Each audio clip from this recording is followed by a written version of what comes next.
పాలనలో మార్పు కోసం కసరత్తు ముమ్మరం చేశారు సీఎం రేవంత్ రెడ్డి. కొందరు ఐఏఎస్ల తీరులో మార్పు కనిపించడం లేదని అసంతృప్తితో ఉంది ప్రభుత్వం. కీలక కార్యక్రమాల్లో కీ రోల్గా ఉండాల్సిన ఐఏఎస్ అధికారులు ఎందుకంత నిర్లక్ష్యంగా ఉంటున్నారు? మొట్టికాయలు వేస్తే తప్ప క్షేత్రస్థాయిలోకి వెళ్లరా అనే ఆరోపణలు వినిపిస్తున్నాయి. ప్రభుత్వ విధానాలపై నిర్లక్ష్యంగా ఉండే అధికారులపై సర్కార్ ఆరా తీస్తోంది.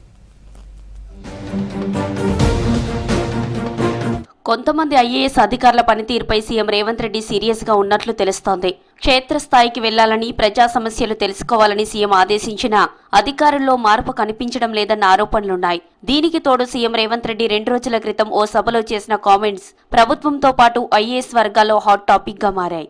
ఏ శాఖలో ఎవరెవరు నిర్లక్ష్యంగా వ్యవహరిస్తున్నారు, ఎందుకు వాళ్ల పనితీరులో మార్పు రావడం లేదనే దానిపై ప్రభుత్వం ఫోకస్ పెట్టినట్లు తెలుస్తోంది. ఎంత చెప్పినా వినకపోవడంతోనే కొంతమంది అధికారులపై సీఎం సీరియస్ గా ఉన్నట్లు తెలుస్తోంది. అందులో భాగంగానే మిగతా వాళ్లకు తమ పని విషయంలో తీరు మార్చుకోవాలని గట్టిగా చెప్పాల్సి వచ్చిందనే డిస్కషన్ జరుగుతోంది. అలాంటి అధికారుల లెక్కలు తీస్తుంది సీఎంఓ. సంక్షేమ పథకాలు అమలు, ప్రభుత్వ అభివృద్ధి పనుల విషయంలో నిర్లక్ష్యం వహించే అధికారులపై అవసరమైతే బదిలీ వేసి యోచన చేస్తున్నట్లు తెలుస్తోంది. ఉమ్మడి జిల్లాల వారీగా సీనియర్ ఐఏఎస్ అధికారులను ఇన్ఛార్జీలుగా నియమించింది ప్రభుత్వం.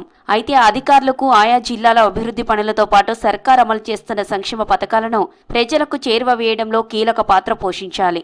అంతేగాక ఆయా జిల్లాల్లో ఉన్న బడులు, రెసిడెన్షియల్ స్కూల్స్లో సౌకర్యాలు తదితర అంశాలపై క్షేత్రస్థాయిలో పరిశీలించాలి. కానీ కొంతమంది మాత్రమే గ్రౌండ్ లెవెల్లోకి వెళ్తున్నారు. ఇక జిల్లా కలెక్టర్లలోనూ కొంతమంది ఇంతే నిర్లక్ష్యంగా వ్యవహరిస్తున్నట్లు సీఎంకు రిపోర్ట్ చేరింది.